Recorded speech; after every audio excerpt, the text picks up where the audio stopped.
సాంకేతికతకు నిదర్శనం, అభివృద్ధికి ప్రతీక. ఆనరబుల్ మంత్రివర్యుల వారు గౌరవనీయులు శ్రీ నారా లోకేష్ గారు, minister for human resource development, వారిని ఈ సందర్భంగా మాట్లాడవలసిందిగా కోరుతున్నాం.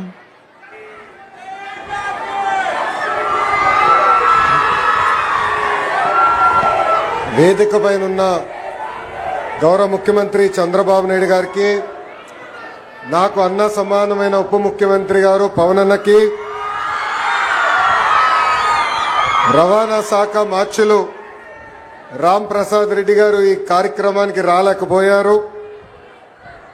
వేదికమైన శాసన సభ్యులకి, మెంబర్ ఆఫ్ పార్లమెంట్లందరికీ పేరు పేరున నా హృదయపూర్వక నమస్కారాలు. భూమి కంటే ఎక్కువ భారం మోసేది మహిళ. ఏ రంగం తీసుకున్నా కూడా మహిళలు నంబర్ 1. ఆవకాయ పట్టాలన్నా మీరే, అంతరిక్షానికి వెళ్లాలన్నా కూడా మీరే. తెలుగుదేశం పార్టీ ఆవిర్భావం నుంచి మహిళలకు అనేక రంగాల్లో ప్రాధాన్యత ఇస్తూ వచ్చాం. విశ్వవిఖ్యాత నట సార్వభౌమ స్వర్గశ్రీ నందమూరి తారక రామారావు గారు మహిళలకి ఆస్తుల్లో సమాన హక్కు కల్పించారు. స్థానిక సంస్థ ఎన్నికల్లో మహిళలకు ఆనాడు 9% రిజర్వేషన్ ఇచ్చారు.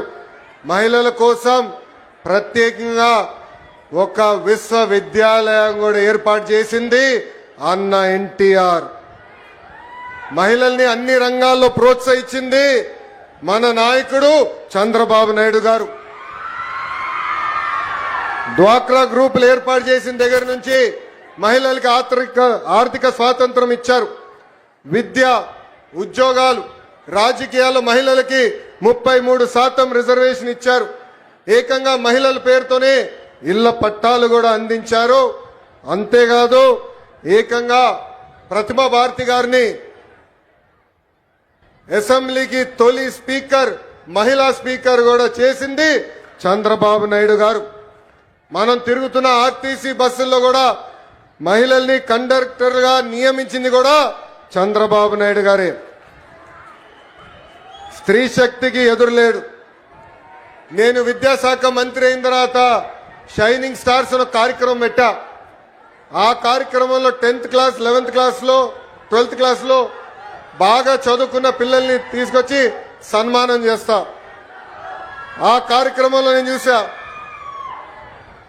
ఎక్కడి మహిళలే వచ్చారు, ఆడపిల్లలే వచ్చారు.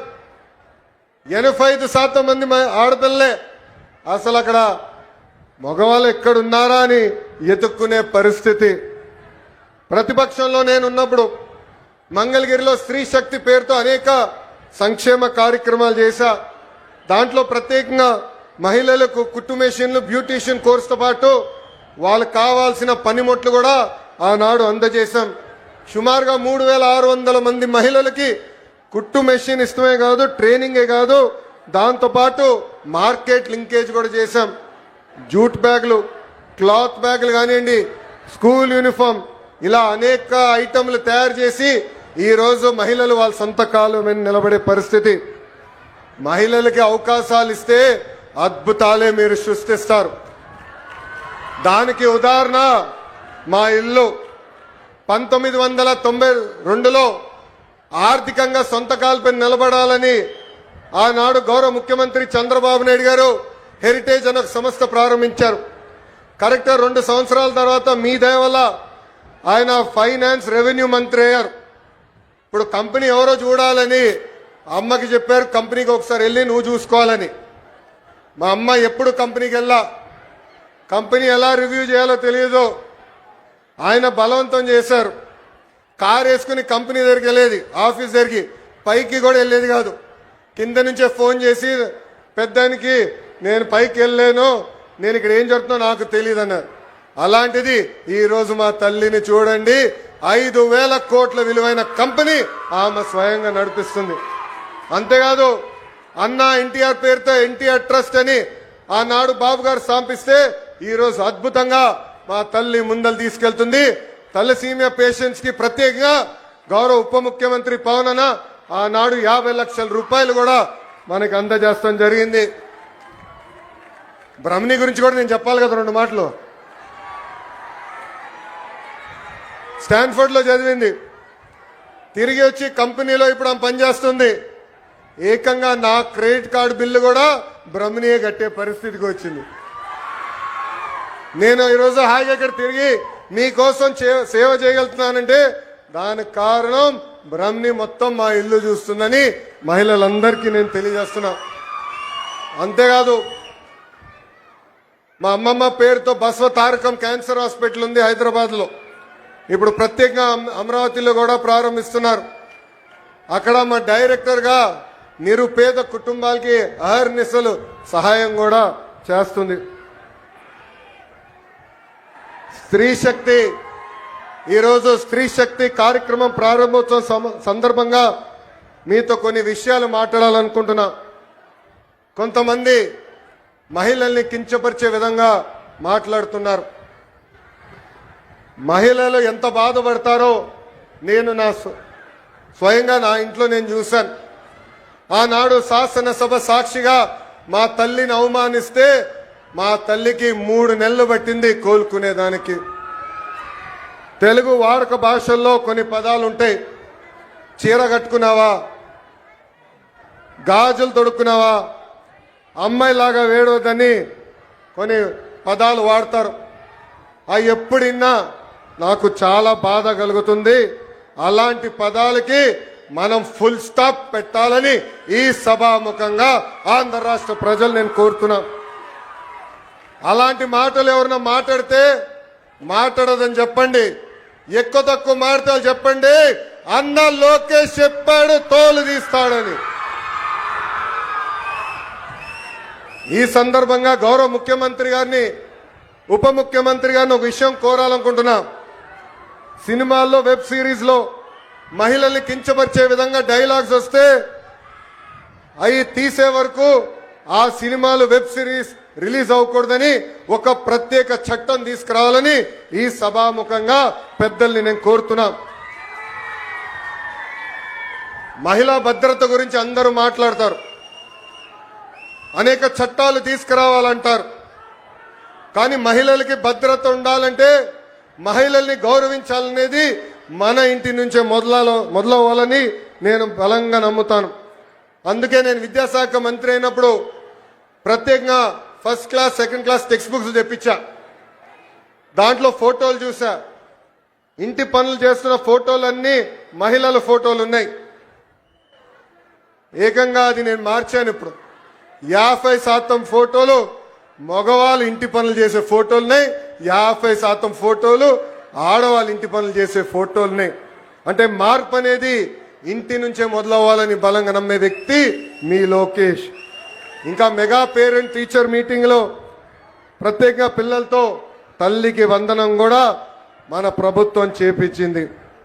ఇప్పుడు స్త్రీ శక్తి పథకం ద్వారా ఉచితంగా బస్ ప్రయాణం కూడా మన ప్రభుత్వం ప్రారంభిస్తుంది. ఈ పథకం మహిళలకు మరింత శక్తి సమకూరుస్తుంది. చదువుకునే దానికి, ఉద్యోగాల కోసం కానివ్వండి, ఈ స్త్రీ శక్తి పథకం ద్వారా మీకు భారం తగ్గిస్తుంది. ఈరోజు బస్సు ప్రయాణంలో మా అక్క, చెల్లెలు, పెద్దమ్మ, చిన్నమ్మలతో మాట్లాడా. వాళ్ళందరితో మాట్లాడినప్పుడు నాకు అర్థమైంది, కనీసం నెలకి 1500 రూపాయల భారం మీకు తగ్గుతుందని. 2019లో సంపూర్ణ మద్యపాన నిషేధం చేస్తానని ఒక రాక్షసుడు అన్నాడు. ఏకంగా అమ్ముతున్న మద్యం ఆరోగ్యానికి హానికరం అని అధికారులు అనేక సార్లు చెప్పినా ఏకంగా ధనదాహం కోసం విషం కంటే ప్రమాదమైన మద్యం అమ్మి ఏకంగా తాలిబొడు తెంపాడు ఆ రాక్షసుడు. మహిళల్ని ఏకంగా అగౌరవపరిచారు. నేను చూశాను, పాదయాత్రలో మహిళల్ని కలిశాను.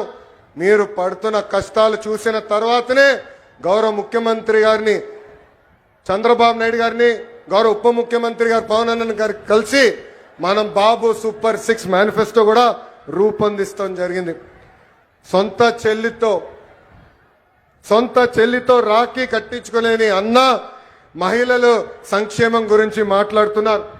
సొంత తల్లిపై కేసు గెలిస్తే వాళ్ళు సంబరాలు ఈరోజు చేసుకుంటే చాలా బాధ కలుగుతుంది.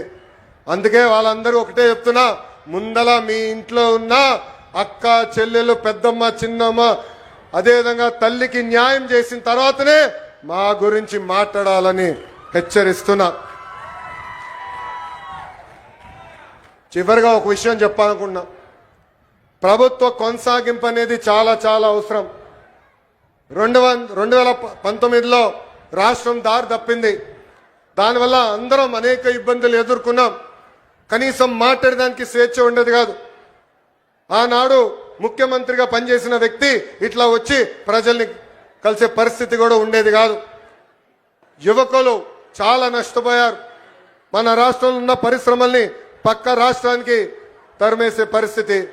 కానీ ఇప్పుడు ఆంధ్ర రాష్ట్రంలో డబుల్ ఇంజన్ సర్కార్ ఉంది. కేంద్రంలో గౌరవ ప్రధానమంత్రి నరేంద్ర మోడీ గారి నాయకత్వం, రాష్ట్రంలో చంద్రబాబు నాయుడు గారి నాయకత్వంతో ఈ రోజు రాష్ట్రం ముందరికెళ్తుంది. అందుకే ఇది మనందరం గుర్తుపెట్టుకోవాలి. మా ప్రభుత్వం కొనసాగింపు అనేది చాలా చాలా అవసరమని ఈ సభాముఖం మీ అందరు తెలుపుకుంటూ, చివరిగా మొన్న పహల్గాం దాడిలో, ఉగ్రవాద దాడిలో మనం భారతీయులను కోల్పోయాం. గతంలో ఇలాంటి సంఘటన జరిగితే మనం కన్నీరు పెట్టుకుని ఇతర దేశాలకు వెళ్ళే వాళ్ళం. కానీ దానికి ఫుల్ స్టాప్ పెట్టారు. అది ఎవరది? మన మిసైల్ గౌరవ ప్రధానమంత్రి నరేంద్ర మోడీ గారు ఆపరేషన్ సింధూర్ ద్వారా తగిన గుణపాఠం చెప్పారు. ఉగ్రవాదుల తర్వాత దాడి చేశారు. ఏకంగా పాకిస్తాన్ ఆర్మీ కూడా దాడి చేసింది. దాంట్లో మనం ఒక జవాన్ని కోల్పోయాం, మురళీ నాయక్ కుటుంబాన్ని కూడా నేను కలిసా. మురళీ నాయక్ తల్లిదండ్రులు వాళ్ళ బిడ్డ సైన్యానికి వెళ్ళాలని ఇష్టపడలేదు. ఉండేది ఒక్కడే, నీకేమైనా అవుతే మా పరిస్థితి ఏంటని. అప్పుడు మురళీ నాయక్ చెప్పాడు, నాకేమైనా అవుతే మొత్తం భారతదేశం ఈ కుటుంబానికి అండగా నిలబడుతుందని. అందుకే జవాన్ ఎక్కడ ఉన్నా మనం దారివ్వాలి, సెల్యూట్ కొట్టి జై జవాన్ అని చెప్పాలని ఈ సభాముఖం మీ అందరు తెలుపుకుంటూ, నాకు ఇంత అద్భుతమైన అవకాశం ఇచ్చిన గౌరవ ముఖ్యమంత్రి చంద్రబాబు నాయుడు గారికి నా హృదయపూర్వక ధన్యవాదాలు తెలుపుకుంటూ మీ అందరి దగ్గర నుంచి సెలవు తీసుకుంటున్నా. వందే, పిడికలు బిగించి చెప్పండి, వందే, జై హింద్, జై హింద్. అందరికీ నమస్కారం. ధన్యవాదములు సార్. ప్రజల కోసం తన జీవితాన్ని అంకితం చేసిన సేవా ధర్మం కల మహానాయకుడు, సత్యం, న్యాయం, సమానత్వం పట్ల అచంచలమైనటువంటి నిబద్ధతతో ముందుకు సాగే మన గౌరవ